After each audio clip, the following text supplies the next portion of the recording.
Take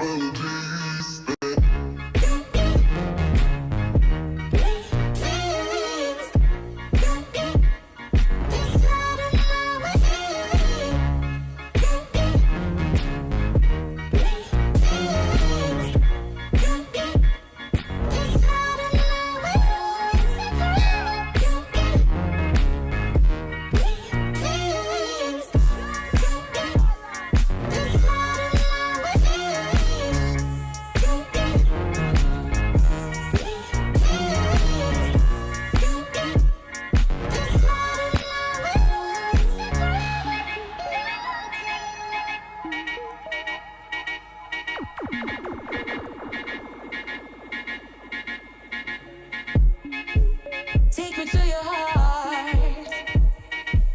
I belong to you. Take me to your soul.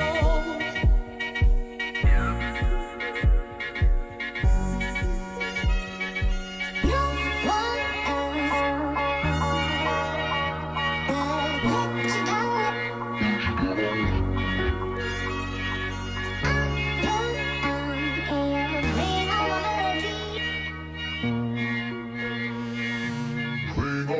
down.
All right, we're just going to start a little bit. I'm going to add it.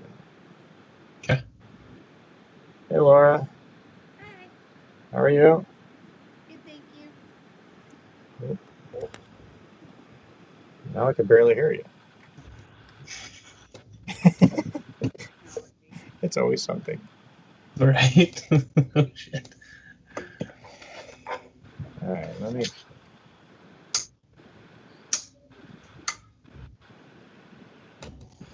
We'll get everybody in here. There we go. All right, so everybody's in here. Let me get you centered up.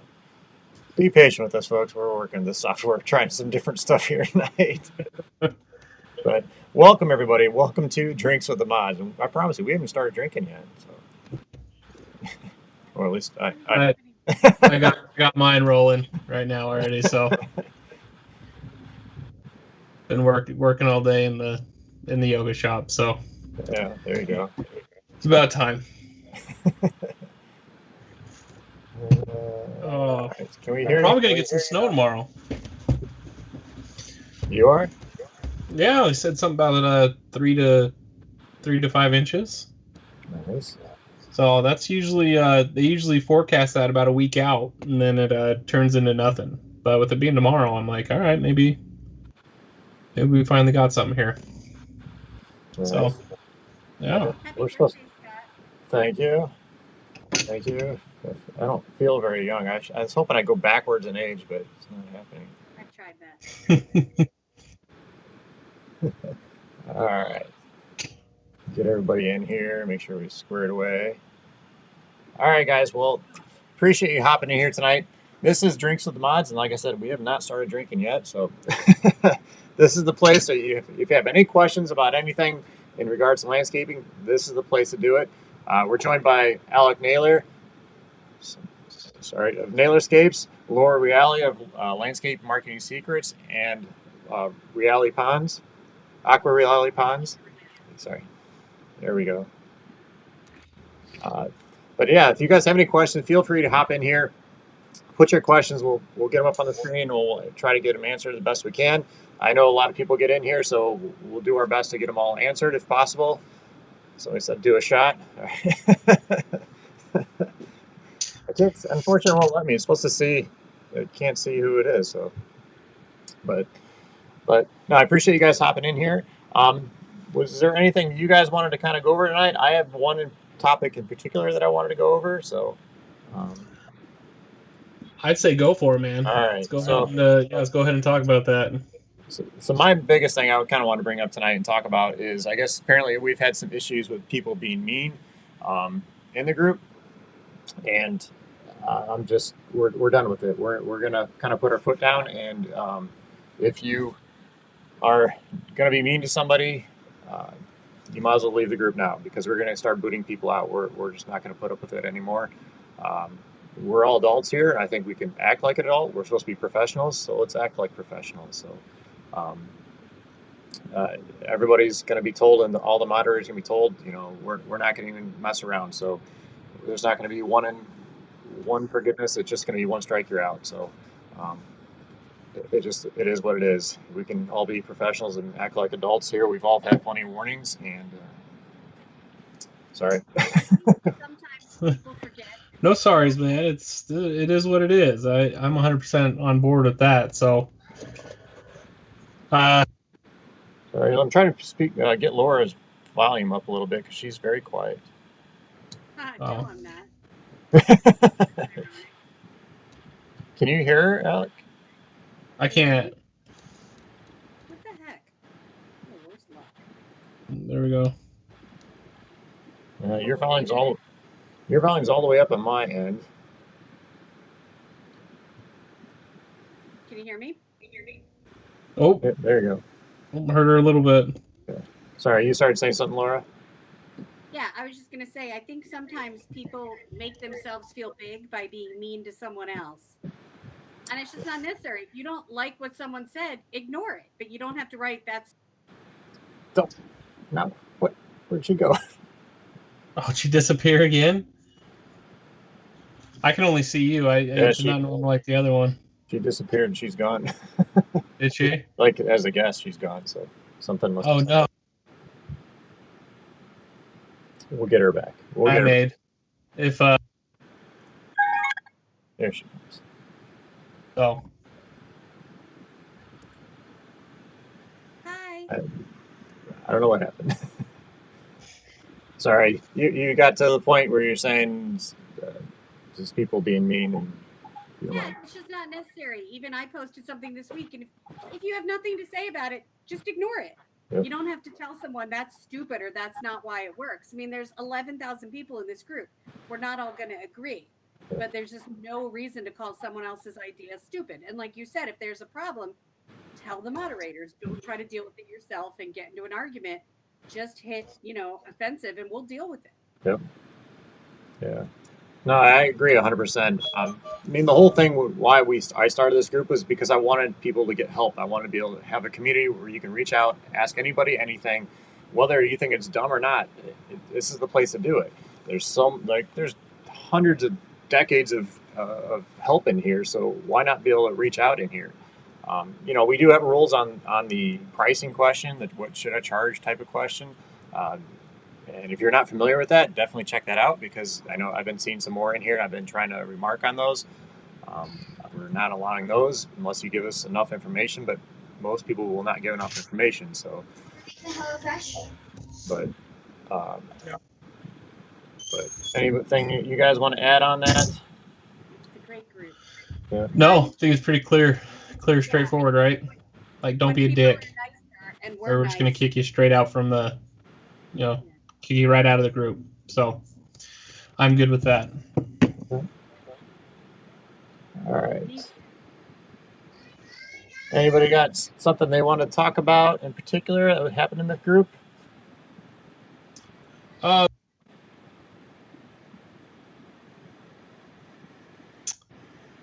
Somebody's talking about employees.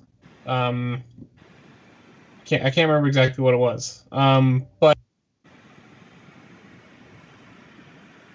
like fans hopped on and left they were talking to me about it. Oh. About I think you're your cutting employee. in, Alec. You're going like in and out of audio. Oh goodness. Every single time. Is it? I may have to try some other software. Yeah, right. Oh, we lost him. I think he ended it, and he'll probably come back. Anything you saw in the group?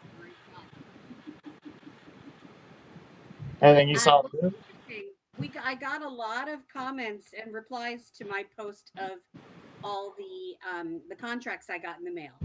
Yes. And I thought it was interesting. I see people's perspective, and yeah, it might be easier. But again, people, when you're just, don't be rude about it if you don't have something to say.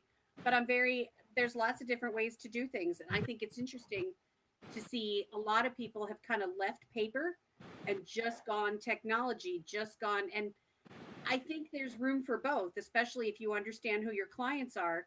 If your clients are a little bit older, and if you're looking for more of a discount, which is like, we realized we were giving prepaid discounts, but then we were also giving, we were taking a percentage, we were losing money for credit cards. And so I didn't want to lose money on both. So now this year you have to pick. You either get the discount, but you have to pay by check. Yeah. So I was wondering if anyone else had that situation. When we did our books this year, we spent over $10,000 on credit card fees, which when you look at it really adds up. And I understand in the grand scheme of things, it's not that big a percent, but when you see it as a number, it's like, whoa, I can't believe I spent $10,000 on credit card fees. Yeah. No, I agree. I think there definitely should be a mix, and I definitely see the advantage of using the technology, because they can automate things and make things a lot easier on your end. But you have to learn how, like you said, how to reach your market, and that's the best, whatever the best way is. And it may be a mixture of both. The other thing I do sometimes is I'll send somebody the option to pay, but I'll take away the credit card option, but they can still pay by bank, like online bank. Mhm. And then at least for QuickBooks, we only lose $3 per transaction of that instead of a percentage of the sale. Gotcha. Mm. That makes sense. I built mine into my overhead. So kind of based on our revenue goals for the year, that's what I build it in as. Yeah. I'm not to the point yet where we're, dealing with millions on things like that. So I can't necessarily comment on that end, but for me, where I'm at, 250, 300, 500,000, especially where I don't necessarily have all the staff yet. I don't have an assistant yet. I don't have, an estimator and things like that. It's just me. So, that 3%, it's like 2.7% to me has been totally worth it, just because it saves me from having to drive around everywhere. So, it's very possible. It could be one of those things that, as you're starting out and doing things, you can save yourself quite a bit of time from driving around, but then probably reevaluate it later. We had self-addressed stamped envelopes this year. This is the first year we gave stamped envelopes for contracts, and that's what I was posting about, and that worked really well for us. Yeah. Well, I think that's one of the things in this group is we have the opportunity to share a lot of different ideas, and you can try different things. There's no right or wrong. Every market's different. Every community sends stuff out to you. Every whatever your target audience is different. So we're just giving you these different options out there and different thoughts, and try this, try that. You got to find what works for you. So my parents, they still do old school mail out all their things pretty much. I'd say probably 90% of the stuff, they still mail things out. That's just how they do it. And that's probably not going to change their ways, but I think there's room to grow in that, but that's what they like to do. And that's what my mom does. So, but and then just to mention when it comes to deposits in general, and for us, we bill at the beginning of the year, we'll get money for either spring, summer, fall, and or spring, summer, fall monthly. And what I learned the really hard way 4 years ago was don't spend the money till you earned it. And we went into debt 4 years ago by spending our deposits because we needed it. Yeah. But now I'm at the point where if I need money, I'd rather take out from my line of credit than touch my deposits. Like that's how disciplined I've become. You cannot touch your deposit money. And it's then what we even try to do is I try to live without that money. And that's kind of becomes my extra money, like the prepays. That's what I then save for the next year to get me through the winter. Like right now, when there's all the snow on the ground and we can't work, we don't have to tap into our line of credit. We have money saved because I didn't spend any of the fall money last year. I managed to, if we're doing a job at the same time we're doing maintenance, take the money from the job and I'll try to save the other money. So just wanted to add that as people get ready for spring, don't spend your deposit money. No, not at all. No, we do 60% down if you're within 3 months of us starting, but if you're over 3 months, we switched it up. We only do 500. So $500 down until we get 30 days out. And then once we're 30 days out from starting the job, that's when we invoice for that remaining, whatever would make up that 60%. But it's helped out quite a bit with that schedule with just like you mentioned, the discipline on everything. So progress payments too, set up a progress payment plan if you can, especially for larger jobs. That helps out quite a bit. You don't want to get to the end of the job and have somebody owe you $40,000, or 40% left over. We like to break it up, especially on bigger jobs. So our final check we get is, maybe 10% of what's left. So, we're not getting burned anymore on anything, and everything's taken care of. And just like you said, we've earned it to that point, to be able to do it. So, sorry, Laura, you were going to say something? It looks like somebody had a question about door hangers and SendGym. Yeah, so I'm planning on doing door hangers this spring, then hit the areas with SendGym when I work in those areas. Thoughts? No, I think that's a great idea. You can also do the 5 rounds too. They have, I think it's called 5 rounds, right? Yeah. Yeah. I'm really excited to work with SendGym this year. We're actually, me and my friend Clay are working on our automations right now with SendGym, and we're trying something different. We're working with Jobber to, combine them. And this year, when you're new for us for a pond cleaning, you're going to automatically get sent brownies too. Nice. So I'm excited to try that feature with SendGym. But absolutely, go door to door if you have the time. It's the cheapest way. Yep. And when you have the money for it, do SendGym. Why not? And SendGym wasn't as expensive as I thought, because I signed up with them too. No, actually, we have a webinar. Oh, yeah. What's that?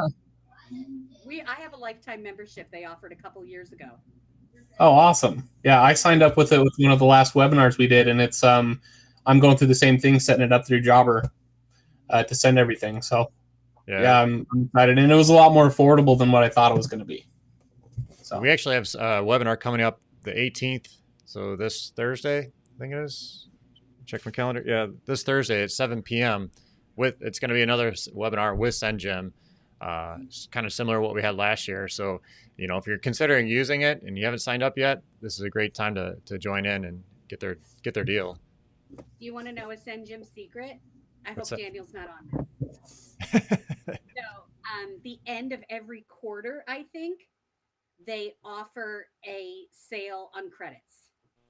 Oh, nice. So they had one the end of December. So I try to pile up my credits when they're on sale. Yeah, there you go. Might as well. stock them all. You offer sales Yeah. on credits. I think with our offer through the academy, I think what did we get? We got so many good deals. Yeah, it's a pretty good deal. They had Yeah, like a real that was good pretty deal. special, a really good special that they had going on. So Yeah. I don't know. I guess if you've been anticipating, joining the academy, there's one of the perks, being in there and having those things, available to you. So Yeah, no, but it's a great program. It's a great way. Even if you don't go out do the door hangers, you can actually use SendGem to get yourself into that subdivision too. Because like I know in our area, with some of the subdivisions, like the really higher end subdivisions, I can't go put door hangers on. I can't go. Some they're gated. Some I can't even get into unless you have an appointment. So using something like SendGem, I can go select those and just send them out through them. So it's a great tool to have. My piece of advice with SendGem or with all mailings, I prefer the larger size. I find that they stand out. The larger postcards, they're not that much more money. And I think they make such a difference versus the smaller ones when it comes to what you're getting in the mail. Yeah, probably catches their eye better too, doesn't it? Yeah. yeah, oh yeah, designs matter a lot too. I remember doing all the door hangers. I was just, we still do them every once in a while, but you'd be really surprised. Get on Vistaprint and print them all out, and hire your guys to go out for an entire day. They can spread quite a bit of of material in a matter of a day. So utilize your team too. Get them out there. What Pass a lot I've on. heard people do, which is really cool, is if you have more than one person giving a door hanger out, have them write your initials at the bottom of the door hanger.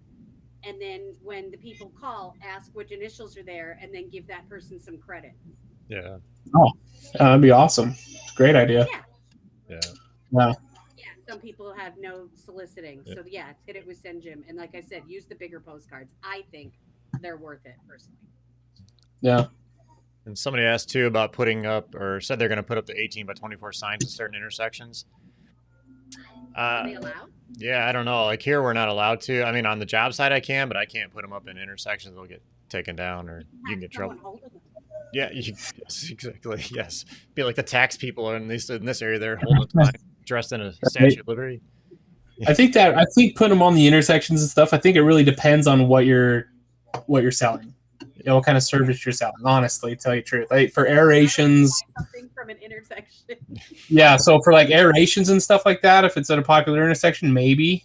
Okay, but I think you'd be better off, instead of an 18 by 24, I think you'd be better off getting something a little bit more substantial and bigger that you can put out in front of the jobs that you're actually on, or take that money and actually invest it into vinyl for your truck. Because then basically you turn into a walking, driving billboard. So we got some yard signs for all of our jobs that actually have a QR code on them. And so people can actually scan it with their phone and it takes it to our work request through Jobber. So, which has been great for my team, because then if somebody walks into the job when I'm not there, they can say, oh no, just go scan that and you can fill it all out. And I've gotten several, several around the job sites. It's been great. I've heard of people doing that too on like the back of their trailers or their gates that come down. They'll make a big sign and have like a big QR code. That way, if somebody's driving behind them, they can scan it through their car window if they needed to. So, Oh, I've never tried I think it. it'd be great.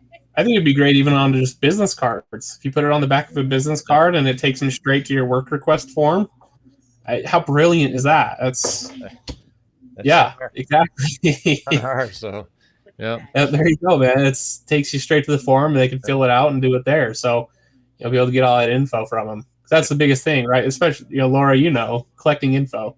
That's collecting info. If I would have started that 10 years ago, I would be singing a very different tune right now. I So- think what Laura's doing too with the email marketing is like underutilized. I don't think many people do that in this industry. Maybe I'm wrong. Maybe you see it more than I do, Laura. But do you? When they do it, they're shocked by how well it works. Mhm. And and I understand some people are always, and again, people can be mean in the group. They're like, well, that's stupid. Okay, well, to you. Mhm. And there's on average a 25 to 30% open rate. So for us, we have like 1,300 people on our list. That's hundreds of people that are opening my emails every week. And that's how I look at it. Yeah. Yeah. Now, I don't know if you want to get into this, Laura, but do you mind sharing just like, are you educating clients? Are you just selling your clients all the time? Or you do a mixture? So when I do a weekly tip, it's just a tip. Mhm. If you just have sales stuff, nobody wants to open a sales email every week. And if you're offering information, like this week, it was, do my fish get cold? Do you guys know the answer to that? I wouldn't think so. I mean, they kind of go. do not. No. Poly something, which means Yeah. like cold blood, which I didn't know. Yeah. I knew they go into a state of torpor and they go to the bottom of a pond, but Yeah. so that's like interesting, to me, sadly enough. But it's you want to make it interesting to people. You don't want to just be like 50% off. So what we'll do is then when I do a newsletter, we have 4 stories, and one of those might be a little sale oriented. Yeah. So one of them might be like, here's something cool. Like now we work with Aquascape. So we might say something like the fire fountains are now available. Look how cool they look, something like that. And then the other 3 are educating people and letting them know useful information. If you just make it salesy, nobody's ever going to open it. I think that's too very important to do, like on your Facebook, your Instagram, all that too. Do a mixture of things, educate them, show people. I mean, that's how we became the area's expert in like ponds and stuff, because I was out educating people. I taught people how to build ponds. Remember when Aquascape used to do build a pond day? We used to do that. I'd go to my hardscape supplier and I'd had classes on how to build ponds, and I got customers from that. So because people, We still do it.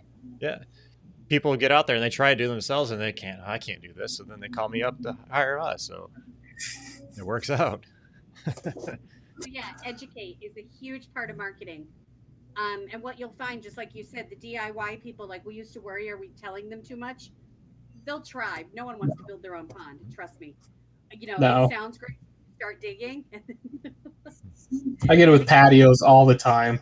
They're like, they start digging. They're like, wait a minute, we have to go how deep? Yep. Like, no, just call them back. Just call them back. So Or they're like, I have like, one pay the more extra fee since we started. Yeah, either that or they get the first wheelbarrow or rock back there, and they're like, no, we're done. Yep. But yeah, I do a lot of work with our stone yards. I educate them. That's been the biggest thing, is educating the people that work there so that they're not selling people on, oh, you just have to do a 2-inch base. I'm like, no. It's like you need to do this much of a base, and it needs to be like this and everything else. And they just start handing out my cards now. They don't even try to teach them. Yes. Like what we do in that case then is we bring in lunch for everybody that works behind the counter quarterly. Oh, I do it more than quarterly. I do it all the time. I'll pick up pizzas or donuts or everything. I just bought another round of gift baskets from our local baker I saw that. and tip them in to everybody. I do those gift baskets for everybody. Like if we recently got, we talked about it, that one bad review over the guy being really salty about some concrete. I sent him the most expensive gift basket that you can buy, because now I know goddamn well he's gonna sit there and eat those cookies and be like, oh damn it, maybe I shouldn't have. And ever since then I haven't heard anything from him. And but yeah, I've done that a few times for people that have been salty with us. But I take in extra hats. I just had an electrician over working on our shed, and I gave him some swag to go home with. It's invaluable, honestly. And if you're just starting off too, and you can't necessarily, I mean, I don't want to say can't afford it, but because it's priceless. But if you're starting out in a situation where maybe you're learning your numbers right now and you don't necessarily have a budget for something like that, dude, a $5 pizza from Little Caesars goes the extra mile every single time. It's, instead of buying that coffee at Starbucks in the morning, go pick up a 5 or a dozen of donuts and drop it off at your local supplier. Okay. It's not the bosses that are going to be all over you like, oh, thank you for bringing my people treats. And that's not the people you want to impress anyway. It's the people working the front desk that are talking to people that answer the phone that say, oh, do you know anybody that does sprinklers? Oh yeah, call up Alec. Yep. As they're sitting there chowing down on the donuts I just dropped off. It's so invaluable, especially when you're starting off. It's as far as like a form of marketing or branding and getting your name out there for gifts and stuff. I just think it's super important because you can impact so many people with that. $10 worth of donuts. You got to think how many people are going to walk into that location every single day. If it's a sprinkler supplier, okay, say they're going to have 70 to 80 customers come in there in one day. So you got $10 worth of donuts in the morning. Your name is on the people who works their mind all day. You're bound to get at least your name thrown out there, right? At least. So they'll talk about you. Somebody said they posted an article on why snow plowing services cost so much. Had a great response. Posted it all local Facebook groups. There you go. Yep. Very smart. And that way, what you're doing is you're adding value, and people are going to remember you gave information. You weren't the one that said, plowing $5. You're explaining about the insurance. You're explaining about the different parts, what they're paying for. So if someone hits their car with the plow, it's covered. Yep. Yeah. Education's important. And let's also not forget, too, to educate, no matter where you're at in your business, too, I think you can be a mentor to somebody else, especially, if you're past the point of pulling weeds for, going door to door, knocking on the door, and, pulling weeds and things like that. Let's not forget that mentorship that you can have with somebody like that when you run into them, of handing them the smaller jobs that you can't do. You just created another salesman, basically, because if they get to a job and they can't do it, who are they going to call? Mm-hmm. I mean, they're going to call you. You want to hear something interesting that happened to us this week? Sure. I'd love to. Our biggest competitor, if you call them that, gave us a big recurring job because they knew they couldn't do it well with their current staff and we could. There you go. That's awesome. That's beautiful. Yeah, and it makes sense for both sides. They're like, and the guy said, he's like, Yeah. I'm really sorry to give this up, but you guys can do a better job of it right now. I thought that was amazing. What? That guy needs a gift basket because that's completely dropped the ego, and that's something that's big. I talk to a lot of guys about that. They'll send me pictures of jobs that are sprinkler jobs that are 25 to 30 zones with a commercial setting on them, and I just have to be honest with them. I'm like, dude, even I can't do something on that size. It's here's these other companies, hand it to them. Call them up and say, hey, man, I got this big job. I thought of you guys. Here's their name and phone number. It's a free lead. Take it. And then the next time they get a call for a broken sprinkler head, they're going, oh, no, call this guy. And Exactly. It's just easy. Work with people instead of against them, even in your area, Yeah. unfortunately. Oh. You have to play. Definitely. And that's kind of where I come in, like when people start talking about competition, I'm like, what is competition? Just yourself. I don't- Only compare Yeah. yourself, I think. Yeah. I actually- think so. We actually kind of work with some of our competitors on like talking to each other about bad clients. We get somebody that's like really crappy. We talk to them. We call them up, say, hey, this is what happened to us. They ripped us off. Just beware. So I've thought of creating a local Facebook page that's just bad clients of Northern Utah. And then all the contractors can join it and you can just type it in. Like, I went to this person's house. Don't do it. And have it all be set up there. I think that's valuable information. Yeah. I know, Elke, too, you were talking earlier about a retaining wall question somebody had or post or something. Oh, yeah. They had that video on there he posted of a retaining wall. It was a failing retaining wall. And he was talking about fixing it, right? And how to go about it and materials and things like that. Yeah, it completely collapsed with the fence on top of it. Yep. But what I after watching the video, now I'm not there. I don't know. I did not see this in person. But after watching the video, it looks like from the front retaining wall, it looked like that there was a dip that was leading back to the back retaining wall. Okay, so it was sloping downwards towards the back retaining wall, which, in my eyes, it's just take out the retaining wall and just build up the soil and have a slope there. Which kind of brings up the whole point of, going overboard with some of these quotes and things like that, and building respect in your community with clients and things like that. I've been to so many jobs where they were getting quotes for a retaining wall, and I provided value to them because I finally told them, I'm like, I don't think you need a retaining wall. I'm like, why don't we just take this out and regrade it? And you haven't, it's a little bit of a slope, but if we grade this out properly, and you end up saving them tens of thousands of dollars, and you create a raving fan. So it is really just kind of the point of, I mean, I guess if you can sell a wall, sell a wall, I guess. But I mean, if it's not necessary, I don't think you have to do it. Just kind of looking at it, I haven't read the whole post and watched the whole video until you just pointed it out. I mean, just it looks like it's a pretty short distance between the house or whatever it is to the fence. It looks kind of a short distance in some areas, so they may have to have something in there depending on what it is. From what I saw, it looked like it was sloping downwards, and there's water being built up on the lower section of that bottom wall.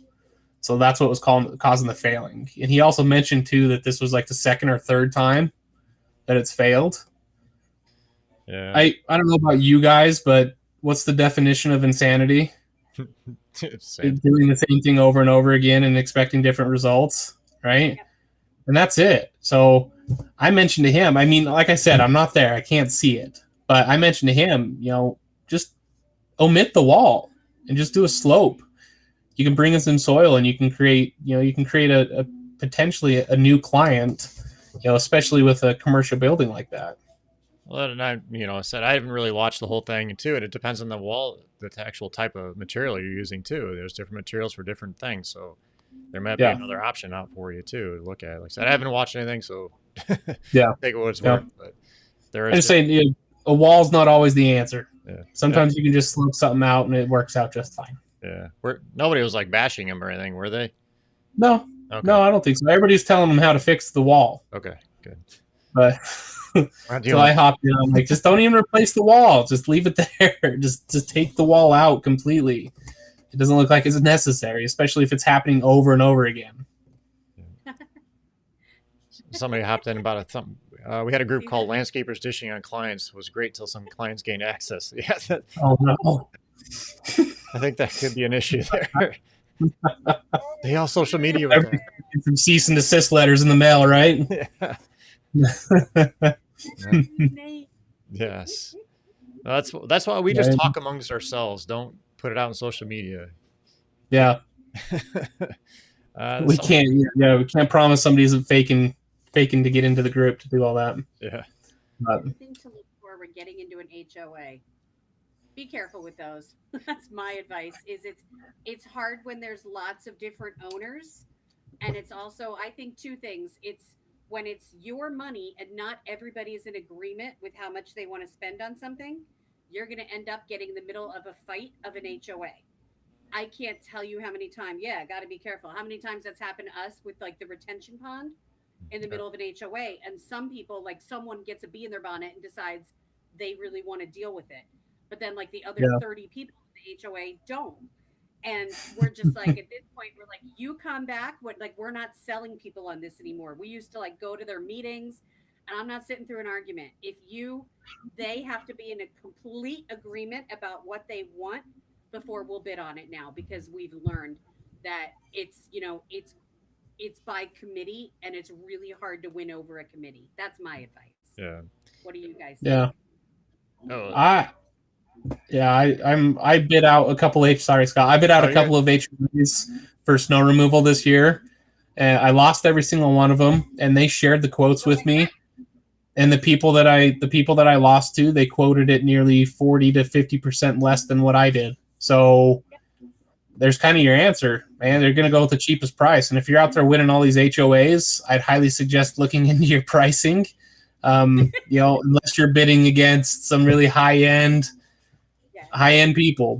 And I sent over really professional contracts and everything. It was all laid out. So it wasn't necessarily like I didn't write it on a Post-it note and slide it across the table, right? It was a complete contract with everything in it. And they went with the guy that was $700 instead of me that was $1,250. Yeah. So that's my concern with HOAs. It's very price-based, and it's hard to develop a relationship with someone because they're not the only person making that decision. So same thing, almost like when you're working with a couple and one of the people in the marriage wants to do it and the other one hates you. It's a challenge. You're like, you guys need to work this out before I come in. And it's awkward. Yeah. So, and usually it depends who's having the fight, but like we have been in the middle of people's fights that you just like, oh God. So it's terrible. Yeah. Oh yeah. You've never had that? You've never been in the middle of someone's argument? Oh, yeah, they're a pain in the ass. Like I would steer clear, but if you want to, your best bet is to start reaching out to the people that, and in those areas and talking to them and find out who's the HOA president and start networking that way. It's all about networking and who you know in those things, but just be careful there because it could be a pain in the ass. Yeah. I think my number one thing with HOAs or any contracts like that too, especially commercial stuff, is just know your numbers and stick to your guns. Yeah. Okay? If you're going to come up with a price and it's going to seem astronomical and you're going to doubt yourself, do not doubt yourself. Those are your numbers, and that's what it needs. I mean, if you do your homework on your numbers and you know what it's going to take for you to do the job and you know your profit margins that you want to make, just stick to it. Don't feel bad. I'll get you other work. Oh, if you do this, I have 10 properties. No, just say no. No, don't do it. Yeah. Oh, I get you other work. Everyone in the HOA is going to hire you then. No. Yeah. Yeah. Well, they'll hire you. They're going to hire you, but it's going to be old Sally down on the end, and she wants her weeds pulled for a nickel each. Mm-hmm. That's going to be the work that you're going to get from those. And you were right too about all the arguments and things like that. It's just terrible. No, nothing's worse than that. I actually had a guy once where I was planning the on-site consult. Okay. And I needed both of them there. And I was talking to the husband. I'm like, well, I need your wife there too, so we can discuss it in person and answer any questions. He's like, well, she's going to be working. I'm like, okay, well, when would be another good time for me to come down when both of you are there? He's like, well, she always works. I'm like, she works 24/7. Like, he's like, she doesn't need to be there. It's not her money. I'm like, I'm sorry, sir, but I'm busy 24/7. I need a note. I'm not going to be able to come down and talk to you about that project. And he got all pissed off and he's like, why? And I'm like, I'm sorry, man. I just can't. I can't do that. And it's happened to me more than once, but just getting in the middle of those, it's ugh. That the HOAs too, they like to work other companies against you too. So they'll try to get your prices down. Like Alex said, you need to know your numbers and just, if that's what it is, that's what it is. Don't lower your price just because you want to get in there. Stick to it, man. He's not a buddy, but I know a guy who does a lot of HOAs, and he's an acquaintance. Yeah, he's an acquaintance, but he does a lot of HOAs, and he's poor as shit. Wow. He's got 6 employees doing all these HOAs, and he doesn't have 2 nickels to rub together. But he's got I've got 20 contracts. What are those contracts? I mean, what's the point of doing all this work? I mean, we all know, all 3 of us know the headaches that go into all of this. Yep. That's the thing. It's, what's the point if we're not going to actually be able to make a living and do what we want to do? At some point, you're better off working for somebody else. Yeah. We used to say we were supporting the local economy because we weren't making any money, but we were paying. I was like, great. All we're doing is like breaking even to support the local economy, and this isn't working. Yep. Mhm. It's hard. Yeah. Yeah, it I is. think a lot It's sticky numbers. I say a lot of landscapers do that. They get in that cycle. They just keep working to work, and I'll get the next big job. I'll get this. That Oh. next big job's not going to save your company. So you have to learn. You have to learn your numbers. That's the biggest thing you'll ever like. Biggest thing you'll take out of this group, I think, is know your numbers. You have to. Yeah. Dude, it's so old. It's just gets so old. And I've been there recently. 3 years ago, that's where I was. But this winter, I brought my employees my team in to work on our brand new shed. I brought my team in to do stuff around my house. I haven't been stressed about all my bills were paid back in December. There's just nothing that I have to worry about. And it's just because I know my numbers and I'm not spending all that money. It's a nice feeling to have. Did you learn your numbers through some really cool academy, maybe by any chance? So the whole cycle started. Here we go. I got this. So the whole cycle started when I hurt my back, right? And I started realizing like I can't work for anybody else. I got to figure this shit out. So I started listening to the Dirt Monkey on his podcast. And then all that was, you got to know your numbers and you got to do this. I'm like, okay, well, how do I do that? So I started Googling like how to know your numbers. I'm like, okay, well, there's all these different things going on. And I started listening to other podcasts. And then I ran into Scott and Katie's podcast and I listened to maybe 5 episodes. I'm like, done. And I looked up on it. I'm like, done. So I immediately signed up, and I think it takes a real change in perspective for you to come out of that slump and to grow and figure those things out. I really think it does. I don't think it's something where, yeah, I know his name, but it's not something where if somebody's having a really hard time with it, you can't just tell them like, oh, do this, this, this, and this. Like we could lay it out for them all in a row, right? But they're still not going to do it. There's a lot of people that just still won't do it. Yeah. And that's why I'm not sure what it is. Some psychology thing, I don't know, but it just takes a certain breaking point for somebody to really dive into this stuff and get to a certain spot. And I really think that's why a lot of people say that small businesses, after 5 or 6 years, they don't make it, right? It's because they finally get to that point and then they have a decision to make. Like, are we going to do this and grow? Or am I just going to keep the big ass ego and tell everybody that, the Mexicans took all of our jobs and we can't do the work? Because I've heard that before. We all have, and it's just not true. So I dropped the ego. I joined the academy. The first year was great. I started learning things and implementing, but I still made mistakes on my overhead. I still made mistakes on my labor burden, and I was figuring things out. And so the last year was really my first year where things were implemented. I had plans. And then at the end of the year, I finally got the call from my accountant, Carla. I got the papers, right? Carla, Cycle CPA. There's another one. But, we hit 51%, was a 51% gross profit. And we hit around 14% net profit, which after the investments I made in my business, especially for my employees, like I made a full turnaround.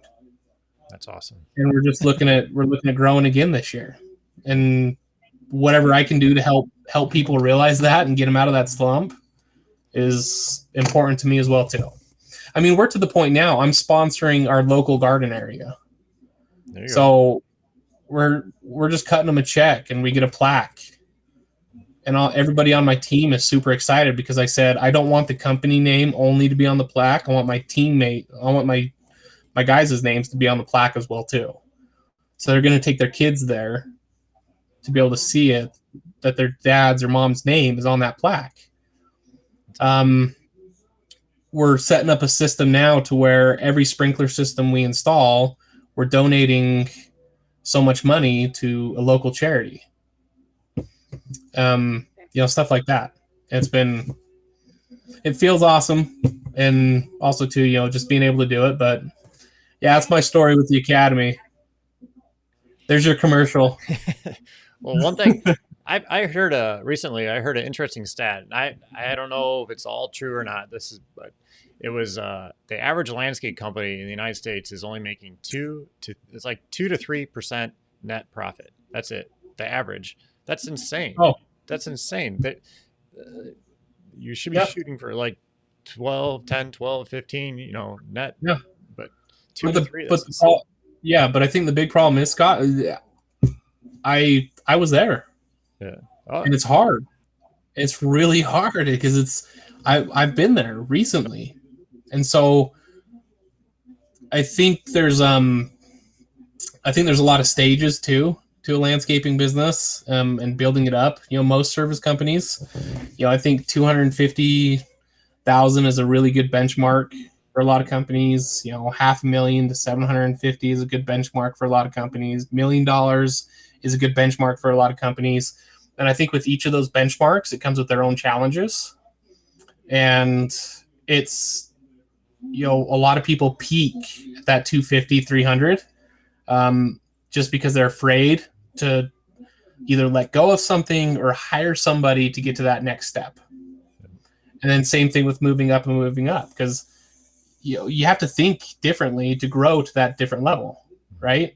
And I was just trapped. I was so trapped at that 250 for so long because I just didn't want to make the step, or I didn't know how to. We've actually been looking into kind of arranging the Academy that way. So at a certain point, where people get stuck to the 200 to 300,000, here's what you need to do to get to the 500,000. Okay. If now you're at the 500,000, here's what you need to do. So we've actually been there's papers thrown out here, like what we're trying to do, how to lay it out a little bit different to make it easier for everybody in the Academy, because everybody has different needs. Yeah. And yeah, it is 100%. Because, we have people like, I don't want to throw names. Like Derek. Okay. He's on such a higher scale than what I am that I still pick his brain though, because then I can kind of make decisions. I can prepare myself for those decisions, right? And then we have people that are like just starting out within the Academy and things like that, and it's we can remember those decisions that we had to make. But I think breaking it up would be great. But I think just that whole mix of everybody that is in the program, it's incredible just for that reason. There's so many people at different levels. Yeah. No, and it usually takes somebody to get to the point where like their breaking point, they like have to do something, and that it happened to us. That's why we started getting professional help from other consultants and stuff, because we had to. Like, if it's our business is going to support now Katie and myself and our family, which was growing at the time, and my parents and all the 20-some employees, we had to do something to get to the next level. So you have to seek out help. I almost lost everything, man, when I hurt my back. It was scary close. Yeah. So, so I'm not just speaking from, I didn't inherit something that was already good. Because there's some people too that can be a second generation owner that they're still dealing with a lot of BS from, like what their parents did. So, I don't know. I'm just not speaking from, I'm not speaking from a point of somebody that hasn't experienced it, because I've experienced it all. So I have to go in a minute. I have to put my son to bed, but I want to do a commercial for myself real quick. Yep. My podcast this week is on cybersecurity, and this because a good friend of mine in the pond world got hacked, and another friend of mine got his Facebook page, his business Facebook page, taken. And it's like super, when you said the scary thing, it reminded me, it's super scary. And there's certain steps you can take. Like, I actually got my friend back on MailChimp because I was on it with her, and I was able to go on. And only because I was able to go on, as me, as part of her, and switch out who she was, she didn't have to lose everything on MailChimp. So I have really good advice on like how to have different people in your admin, and like all these different things you can do to make your company a little more secure. So check Nice. that out this week. Wanted to Oh, throw that out. done. Really important. And then you're Yeah. going to be doing Marketing Monday too, right? Yeah. So, So we'll talk definitely. about that tomorrow night as well. So Okay. just wanted to throw that out there. But it's time for me to go watch The Loud House. Yeah, no, definitely check out Laura. So if you need help with your marketing, email marketing, definitely reach out to Laura. It's Laura Reale at Landscape Marketing Secrets. She can definitely help you out with that. So definitely, And watch your cybersecurity. It's scary stuff. yeah, it is. Yes. I'll be listening to that one because that's yeah, Have right on my backups. wheelhouse right now. Have Thanks, backups. guys. Awesome. It was nice Yep. to see you. See ya. Thanks, Laura. See ya. Switch to 2 people here. All right. There you go. So there But was. Oh, go ahead. what's up? No, go ahead. I'll say Live Q&A. Was there a question? well, there was something I thought would be something kind of interesting to bring up. Somebody posted earlier today, for companies with 8 to 10 employees, what is the difference in foreman and crew lead? Is a foreman someone who runs a group and drives a truck with 2 to 3 men? And do their pay scales different for the foreman or crew lead? What does a foreman make versus a crew lead? I wasn't going to really get into the pay, but to me, a crew lead and foreman could be almost the same. Just depends on your structure and how you lay it out and how you name people. You can call them cat herders. Honestly, for all I care. Yeah. I use crew leads because I don't know, and I'm thinking about making that switch because I'm kind of getting to the point with my company where all I want to hire are crew leads. Right? Yeah. I mean, honestly, I'm to the point where we're doing a lot of custom stuff, and we're getting high dollar for it, and so I don't want. I don't know. I'd rather have a group. I'd rather have a full crew of crew leads, but then have project managers that handle things a little bit different. And that might be different. Maybe that's a foreman. To me, a foreman and a crew lead are the same thing because they're both on the jobs Yeah. working. So Yeah. To me, it just kind of depends on how you want to label people. Like you'd have, like in our business, we had like a supervisor and then a foreman and then a crew person underneath that. Yeah. So we call them team leaders and then team members for the crew member. It just depends what terminology, but yeah, obviously the foreman's going to have to get paid a little bit more because they have to have more responsibilities than the rest of the crew members. So Yeah. I think it really just depends on how you write the job description. yes, have a job. Yeah. Have a job description and write it out. That's the most important thing. Like I said, you can call them whatever you want to, but I mean, I see a foreman as a crew lead because they're still on the jobs. Like you guys did with a supervisor, maybe a supervisor would be able to cover different crews. And so then that, in that situation, it would be, obviously very different with the pay structures and things like that. But I think as a business owner, was that a question or did somebody mention that in the group? It was just kind of a question in there. Sorry, I was trying to find it again. Yeah, I think it's more a question, how do you structure it and then what do you pay them? Oh, yeah. So I mean, you gotta obviously pay more than the laborers, right? I mean, know your numbers. First off, know your numbers and know what you can afford to pay them. Yeah. Because that's the big thing. Because you can tell anybody you want to $24 an hour, and then all of a sudden, 2 months in, you're like, "Oh shit, I can't afford this." Mhm. So that's a big thing. Is know your numbers and make sure that you can afford somebody like that.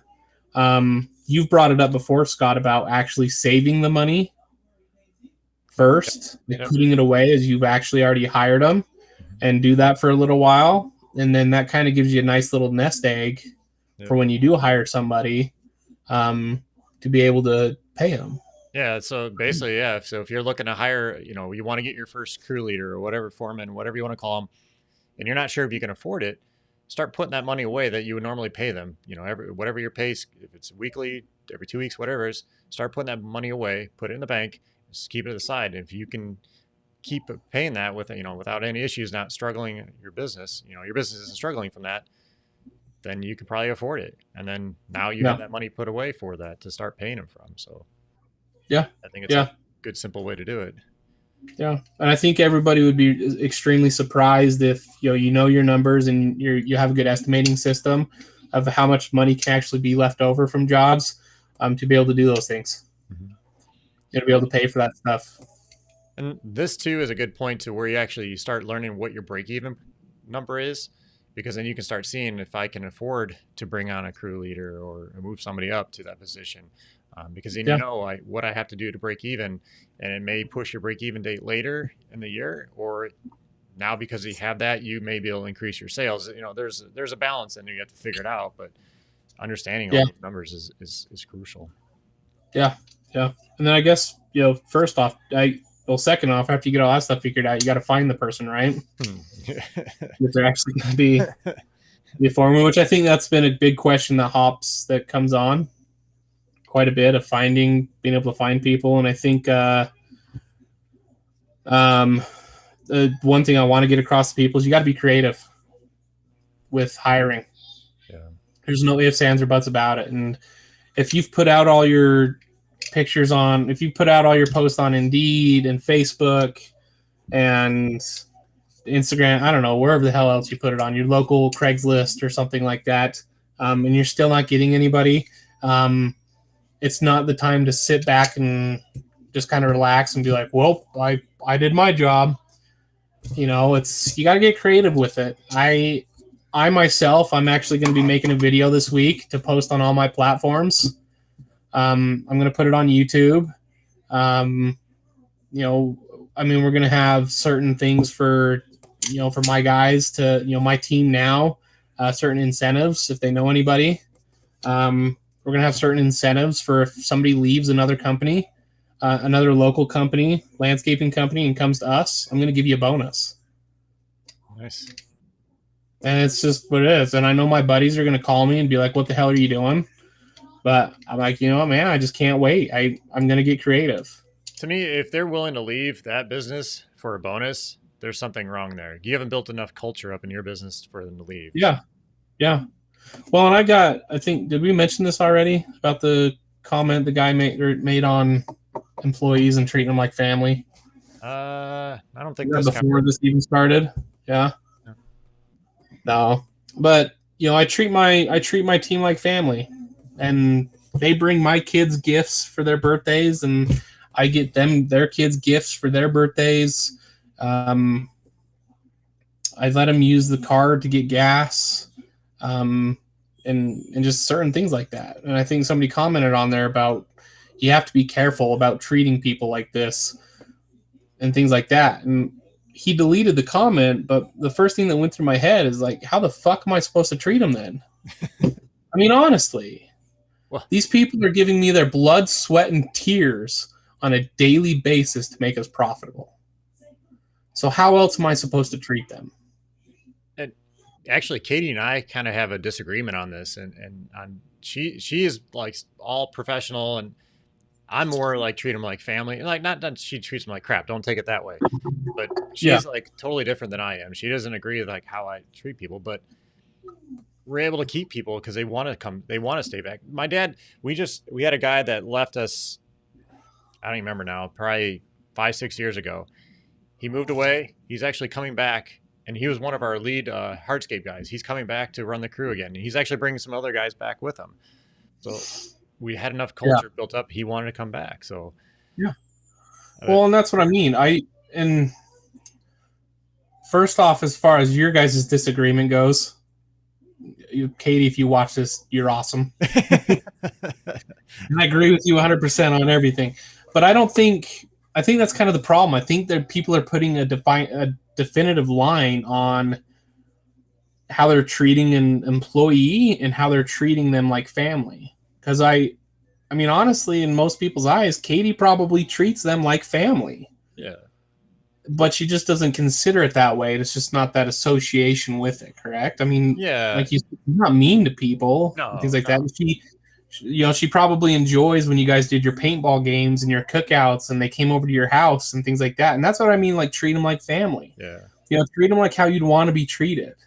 I I bought my guys a freezer full of meat for the winter. I buy them their clothes, their shirts. I get them free swag from all my suppliers and from other companies. You know, when I get a box of something in the mail, I hand it out to them.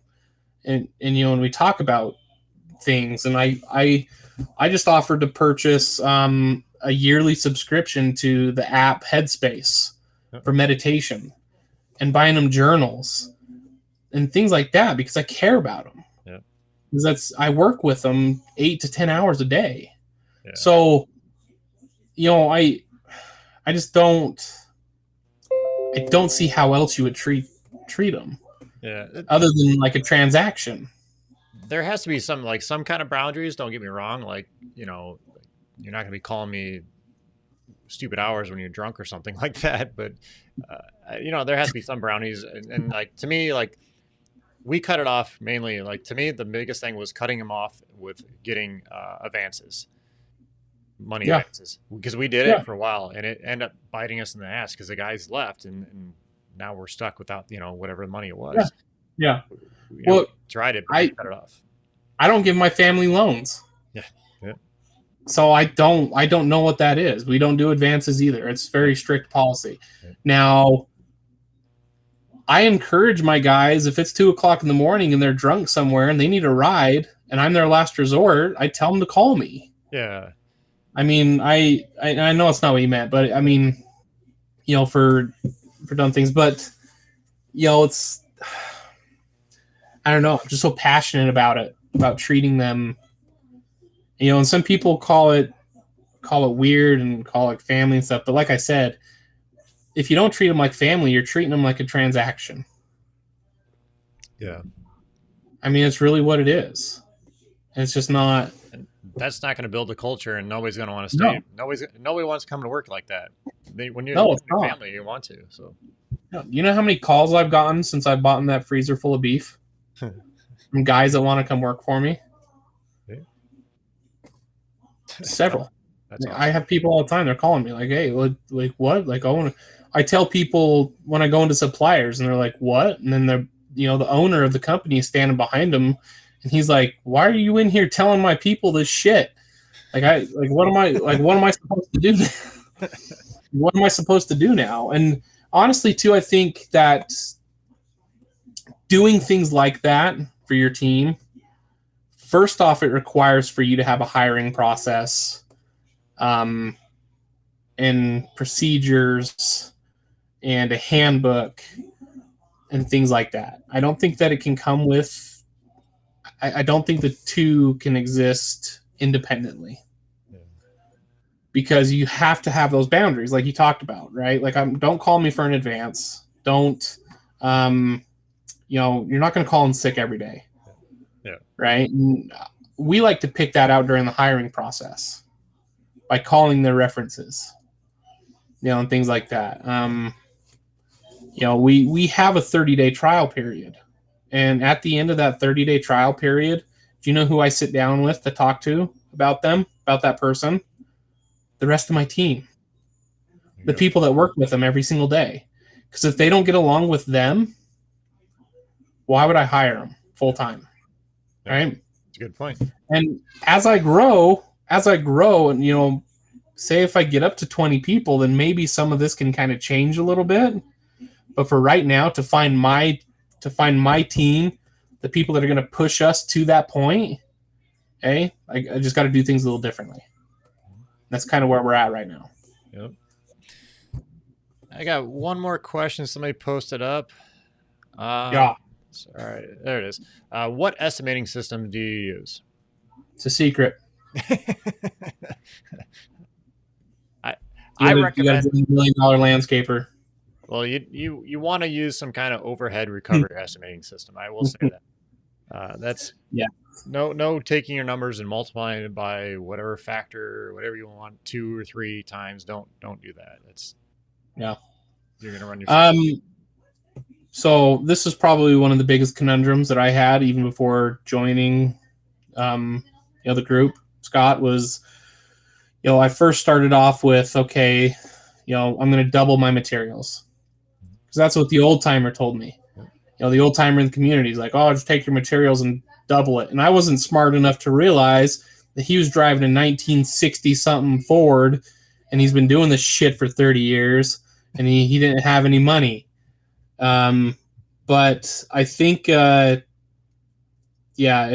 I use the Moores overhead recovery, which that's a pretty big step up for an estimating system. I would you say that's kind of on the higher end of estimating systems? Yeah. So I think starting out, you need to calculate your overhead and know your numbers, and just make sure that you have your materials covered, your labor covered, your overhead covered, and then make sure you include the profit that you need to make on that job. Yeah. No, you need to use some kind of overhead recovery system, and don't get scared off by it, because if you start reading some of these books and stuff, they're on there, or I'm sure there's stuff on the internet too, but they can kind of get a little frightening, and it takes a bit to understand it. Like, I'm sure you didn't pick it up and understand it right away. No. Yeah. So no, it does take some time to understand it. But basically what you're doing is you're basically creating an overhead budget. This is a very 30,000 foot view here of this, but you're basically creating your overhead budget, and you're taking a percentage of that, and you're applying it to your bid based on, certain criteria, and you're adding it to your materials, your labor, equipment and stuff. Just depends on your estimating system you're choosing, but definitely look up a overhead recovery estimating system and check that out. And if you want to find more, check out our $1 Million Academy. We teach single overhead recovery, dual overhead recovery, multiple overhead recovery, and the overhead profit per hour. So we teach all 4 of those in the academy. Yeah. And they've been great. It's worked out great for me. Scott came up with his own Excel sheet for all the estimates and stuff like that. I took it and kind of tweaked it a little bit for my own personal business, but it's it's been a lifesaver. And now I just type in my estimated hours and how many feet of edging that I'm going to install, and Scott's created it, so it calculates it all up, and it's a really big system that also includes other things like labor burden and your overhead and things like that. But for me, for somebody, especially because we talked about this earlier, Scott, that if somebody's not ready to do the research and learn it, they're not going to. Yeah. And so my simplified version, I highly suggest researching the Moores or single overhead or double overhead and things like that. And maybe I'm crossing into those with this, but just calculate up all your expenses for a year that you have to pay whether you have a job or not. And then figure out how many days per year you work, and then divide it by that number. And you can put in some buffers. Please put in buffers. A lot of people forget about buffers on things. And then if you go to bid, you have that daily amount. Now, when you go to bid a job and it's going to take 5 days, include that 5 days of overhead. So like my overhead, I'd say your overhead rate is, you need $250 per day for every day that you work during the year to cover your overhead. Then if you're there for 5 days, you take $250 times 5. And that's just a really simplified version of doing it. And the first time you do it, you're going to forget something. Oh, yeah. And the second time you do it, you're going to forget something. And the third time you do it, I know I forgot something this year. I just know I did, because it just doesn't sound right, but I know I forgot something. But you start being able to tweak it and add these things here and expect these things. But it's a marathon. It's not a sprint. Yep. with figuring out your numbers and knowing your overhead. So the first time you sit down to do it, you're going to be super frustrated and you're going to be kicking yourself in the ass, but just stay on it. Take a break for a day or so and then come back at it and figure it out again. And then, just remember it's a long haul. Okay.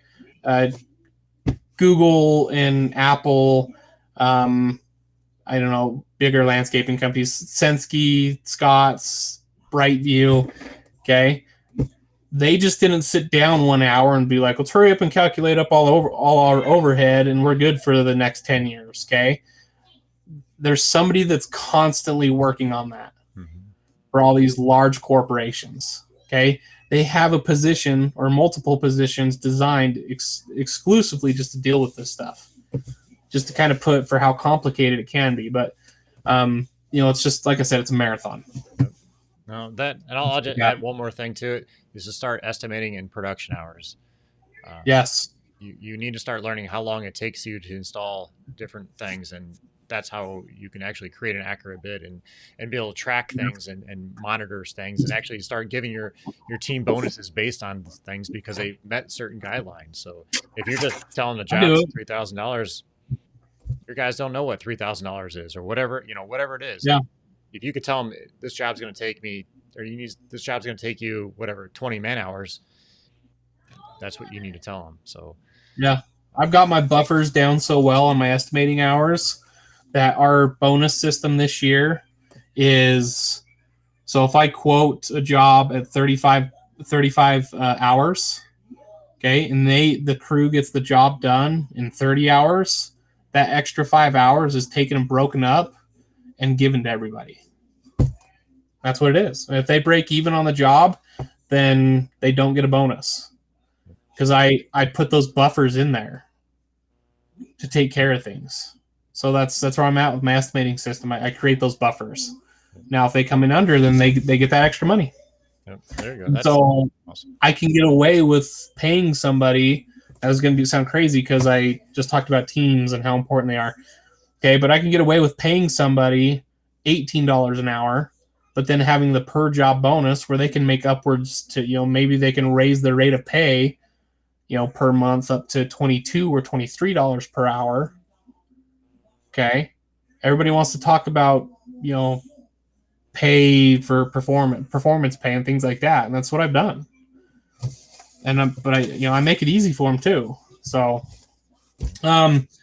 as you're creating an estimating system, and figuring out your overhead and things like that, I go to your local office supply. Okay, and these yellow legal pads, keep a pack of 20 of them in your truck at all times. My first year when I was figuring all this stuff out, I went through an entire package in an entire season.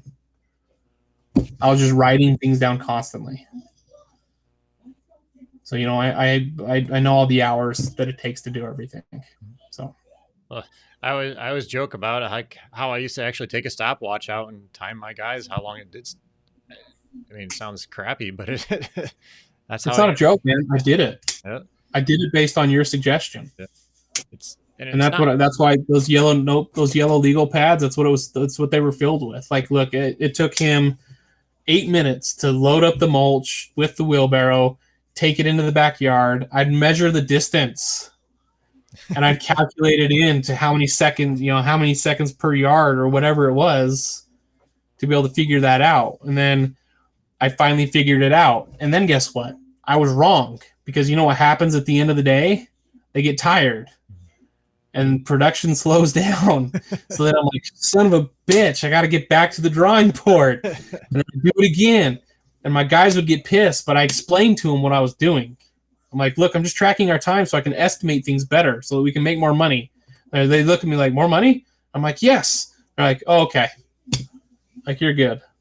But that's what I did, and I looked like a jackass. But, I mean, I tracked it all, man. I know how long it takes to do everything for my crew. Yeah. For my team and the way that I do things. That's key right there. What you said, your team, your crew. Everybody does something different. So what my competitor does on the road, he may be faster at me than certain things. Yeah. That is what it is. But do you want to know my first production hours? What's that? Was how long it took me to do something. Oh, that was bad. I could get a valve box with 4 valves dug up, buried in the ground, wrapped and everything in like an hour and 45 minutes. So I wrote down an hour and 45 minutes, and I'm sitting there watching a guy on a job site, and we're going on hour 3. I'm like, you simple bastard, just get it done. Yeah. He's like looking up at me like why are you yelling at me? And I'm like, I'm like, this took me an hour and a half. Like, why am I still sitting here? But that's what it is. Then I finally wrote it down. I'm like, okay, it takes them, we're down to like 2 hours and 45 minutes now on one of my, a guy on my team to be able to do valve boxes. That's what it is. That's, you got to remember that stuff. Yeah. So it's true. You do things different than the other guys. So. Yeah, it is. I work twice as hard as everybody else. I know. I mean, I know it is. Yeah. But it's your business. You're going to. So. Yeah. Yeah. All right, Alec. You got anything else you want to add? Nah, man. I'm good. I got to get the kids to bed. And yep. Same here. I think we're gonna go watch a movie. Go work in the yoga shop. There you go. The only thing I want to add real quick is that we have a webinar coming up the 17th. Make sure. No, I'm sorry, the 18th at 7 p.m. We're going to be going over basically marketing. So we're going to be talking with Daniel Dixon from SendGem. So like we talked about earlier about getting into SendGem, they're having another amazing deal. I don't know all the details on the deals that he's coming out with, but he said it's going to be a great deal for everyone. So you definitely want to check it out. Head over to milliondollarlandscaper.com/webinars, and you can sign up for that. Again, it's February 18th at 7 p.m. So definitely check it out. So. Yeah.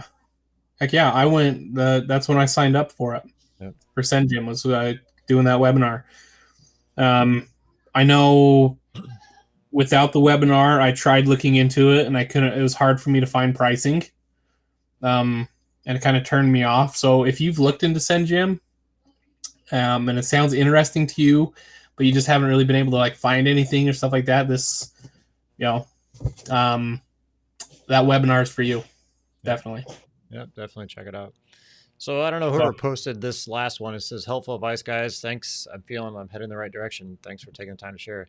No problem. I don't know your name, but it just says Facebook user. So that's what this group's for. So don't be afraid to reach out. If you have a question, I'm always here to help. I'm sure Alec you can talk to Alec too.